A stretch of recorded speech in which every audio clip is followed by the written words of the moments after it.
Hello दोस्तों, नमस्कार। उम्मीद करते हैं आप अच्छी होंगे। आज हम कक्षा नवमीं के विज्ञान के वार्षिक पेपर के दृष्टि से महत्वपूर्ण प्रश्न देखेंगे। हमारा पाठ का नाम है गति, और इसमें से टोटल 8 नंबर का आने वाला है। इसमें से कुछ 2 नंबर का, जैसे पिछले साल के पेपर के हिसाब से देखें तो इसमें से 2 नंबर को 2-2 ठो आए थे, तो 2-2 4 हो गया, और 4 नंबर का ऑब्जेक्टिव आया था। इस बार पैटर्न बदल सकता है, 3 नंबर का भी दे सकता है और 4 नंबर का दे सकता है। उसके हिसाब से हमने इस महत्वपूर्ण प्रश्न कुछ लिखे हुए हैं, और कुछ महत्वपूर्ण प्रश्न मैंने लिखा है, उसको देखते हैं। आइए, सबसे पहले हम ऑब्जेक्टिव देखते हैं। ऑब्जेक्टिव क्या है हमारे पास? पहला है कि विस्थापन में परिवर्तन की दर को हम क्या कहते हैं। तो विस्थापन में अगर परिवर्तन होता है दोस्तों, तो ये क्या कहलाता है? वेग कहलाता है। अगर विस्थापन में परिवर्तन होता है, क्या कहलाता है? वेग कहलाता है। और दूसरा प्रश्न है, वेग परिवर्तन की दर को हम क्या कहते हैं? तो वेग परिवर्तन की दर को हम क्या कहते हैं? त्वरण कहते हैं। इसको आपको ध्यान रखना है, परिभाषा भी आती है कि त्वरण किसे कहते हैं, इसका SI मात्रक लिखिए। तो वेग परिवर्तन की दर को हम क्या कहते हैं? त्वरण कहते हैं। फिर त्वरण का SI मात्रक है, आप बहुत ही इंपॉर्टेंट प्रश्न है। त्वरण का SI मात्रक मीटर प्रति सेकंड स्क्वायर होता है, या इसी को हम लिख सकते हैं मीटर प्रति सेकंड स्क्वायर। ये ऐसे लिख सकते हैं, या तो हम इसको ऐसे लिख सकते हैं मीटर प्रति सेकंड का माइनस का स्क्वायर होता है। इसके बाद हम देखेंगे चाल और वेग दोनों का SI मात्रक, दोनों का SI मात्रक सेम होता है, मीटर प्रति सेकंड होता है। या तो हम लिख सकते हैं मीटर प्रति सेकंड ऐसे लिख सकता है, और या तो लिख सकता है मीटर प्रति सेकंड इन्वर्स लिख सकता है। दूरी मापने वाला यंत्र क्या कहलाता है? तो दूरी मापने वाला यंत्र ओडोमीटर कहलाता है। आप देख सकते हैं कि जो मोटरसाइकिल गाड़ी में जो दूरी बताता है, उस यंत्र को हम ओडोमीटर कहते हैं। ऋणात्मक वेग को क्या कहते हैं? मंदन कहते हैं। ये बहुत ही इंपॉर्टेंट प्रश्न है कि मंदन किसे कहते हैं? तो ऋणात्मक वेग को हम क्या कहते हैं? मंदन कहते हैं। इसके बाद हमारे पास एक प्रश्न है। अब ये प्रश्नों की श्रेणी आती है। पहला प्रश्न है कि त्वरण का SI मात्रक लिखिए, और इस परिभाषा लिखिए, और इसका SI मात्रक लिखिए। त्वरण की परिभाषा क्या है? त्वरण की परिभाषा किसी वस्तु में समय के साथ एकांक समय में जो होने वाला वेग में परिवर्तन होता है।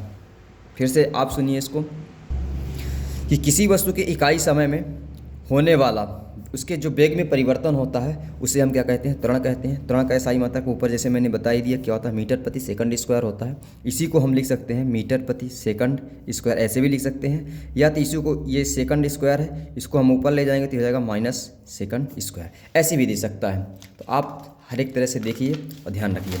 इसके बाद हमारे पास है, ये बहुत ही इंपॉर्टेंट प्रश्न है, और ये उम्मीद करते हैं कि ये सबसे बनना चाहिए, क्योंकि ये पेपर में ज़रूर आता है। चाल और वेग में अंतर। तो चाल और वेग में अंतर, सबसे पहले तो अंतर ये है कि एकांक समय में चली गई दूरी को हम क्या कहते हैं? चाल कहते हैं। और वही अगर एकांक समय में दूरी क्या हो, निश्चित दिशा में हो, उसे हम क्या कहते हैं? विस्थापन कहते हैं। अगर दोनों में क्या अंतर है? केवल दिशा का फर्क है। इसमें दिशा की ज़रूरत पड़ती है, इसमें दिशा की नहीं ज़रूरत पड़ती है। जैसे यहाँ दिया है, दूसरा अंतर क्या दिया है? इस चाल एक कैसी राशि है? अदिश राशि है। वेग एक क्या राशि, कौन सी राशि है? सदिश राशि है। इसे व्यक्त करने के लिए परिमाण, केवल परिमाण की आवश्यकता होती है, और इसे व्यक्त करने के लिए परिमाण और के साथ साथ दिशा दोनों की आवश्यकता होती है। इसके बाद इसका अगला अंतर है, इसका औसत मान सदैव धनात्मक होता है, और इसका औसत मान सदैव धनात्मक, ऋणात्मक अथवा शून्य हो सकता है। तो आप ये अंतर है, इसको आप देख सकते हैं और लिख के याद कर सकते हैं। इसके बाद दूसरा अंतर है, ये भी बहुत इंपॉर्टेंट प्रश्न है। दूसरा अंतर हमारे पास दूरी और विस्थापन में अंतर। दूरी विस्थापन में अंतर, पहला अंतर है कि यह एक अदिश राशि है, दूसरी कौन सी राशि है? सदिश राशि है। अब आप जानते हैं कि अगर अदिश राशि है तो इसके साथ साथ इसको परिमाण की आवश्यकता होगी। अदिश राशि को केवल किसकी आवश्यकता होती है? परिमाण की आवश्यकता होती है। और सदिश राशि को परिमाण के साथ साथ दिशा की भी आवश्यकता होती है। ठीक। इसके बाद हमारे पास क्या है दोस्तों? इसका औसत मान सदैव धनात्मक होता है, इसका औसत मान सदा धनात्मक और ऋणात्मक अथवा शून्य हो सकता है। अगला अंतर है, यदि वस्तु द्वारा तय की गई पथ की लंबाई पर निर्भर करता है, यह वस्तु द्वारा तय किए गए पथ की लंबाई पर निर्भर नहीं करता। ये 4 अंतर है। दूरी और विस्थापन है, बहुत ही महत्वपूर्ण प्रश्न है। इसके बाद हम देखते हैं, इसमें से एक प्रश्न और निकल के आता है। कभी भी अगर दे सकता है कि सदिश राशि किसे कहते हैं, तो ऐसी राशि जिसे परिमाण के साथ साथ दिशा की भी आवश्यकता पड़ती है, उसे हम कहते हैं सदिश राशि। और ऐसी राशि जिसे केवल परिमाण की आवश्यकता होती है, उसे हम कहते हैं अदिश राशि कहते हैं। तो उम्मीद करते हैं दोस्तों आपसे दूरी और विस्थापन में अंतर जरूर याद करेंगे। इसके बाद हमारे पास ये 2-2 नंबर के ये प्रश्न जो आएंगे, हमारे पास 2-2 नंबर के हैं, और ये जो दोनों अंतर हैं, दूरी, विस्थापन और चाल वेग में अंतर, ये ज़्यादातर 4 नंबर के आते हैं। तो अगर 4 नंबर का प्रश्न आता है इस पार्ट से, तो ज़रूर ये प्रश्न आएंगे। अब इसके बाद हम देखते हैं एक समान गति किसे कहते हैं। इसके उदाहरण दीजिए। एक समान गति है कि जब कोई भी वस्तु समान समय अंतराल में समान दूरी तय करती है, उसे हम एक समान गति कहते हैं।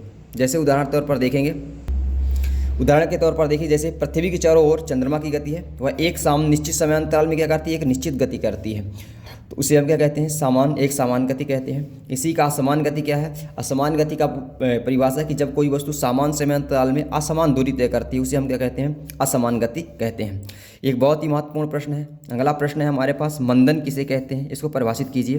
तो मंदन, ऋणात्मक त्वरण को हम क्या कहते हैं, मंदन कहते हैं। इसका एसआई मात्रक क्या होता है, मीटर प्रति सेकंड है उसका। अब आपको ध्यान रखना है कि त्वरण का और मंदन का दोनों का एसआई मात्रक क्या होता है, सेम ही होता है। बस फर्क ये है कि जब त्वरण किया जाता है माइनस में आ जाता है, ऋणात्मक आ जाता है या कम होता है, उसे हम क्या कहते हैं, मंदन कहते हैं। एक आता है औसत वेग, बहुत ही इंपॉर्टेंट प्रश्न है ये। औसत वेग क्या होता है, तो औसत वेग किसी गतिशील वस्तु के कुल विस्थापन और उसमें जो कुल समय अंतराल होता है। कोई गतिशील वस्तु मतलब चल रही हो वस्तु, जैसे हमारे पास ये पेंसिल ये चल रही है, तो इसका कुल विस्थापन और इसमें जो समय अंतराल है, शुरू से लास्ट के बीच में जो समय है, उसके बीच के अंतर को हम क्या कहते हैं, अनुपात को हम क्या कहते हैं, औसत वेग कहते हैं। और इसका फार्मूला होता है कुल विस्थापन बटे कुल समय अंतराल। इसी तरह से अगर आ सकता है, औसत चाल किसे कहते हैं, तो औसत चाल क्या होती है दोस्तों, लिया गया कुल समय और जो हमारे पास चली गई कुल दूरी और लिया गया कुल समय के अनुपात को हम क्या कहते हैं, औसत चाल कहते हैं। तो उम्मीद करते हैं कि इस पाठ से जितने भी प्रश्न बनने वाले हैं, आप इस महत्वपूर्ण प्रश्नों की सीरीज को आप देखिए, जरूर पूरे का पूरे प्रश्न इसी से आएंगे। धन्यवाद। वीडियो को लाइक कीजिए और अपने दोस्तों को या कोई भाइयों को जो 9th क्लास में पढ़ रहे हैं उनको शेयर कीजिए।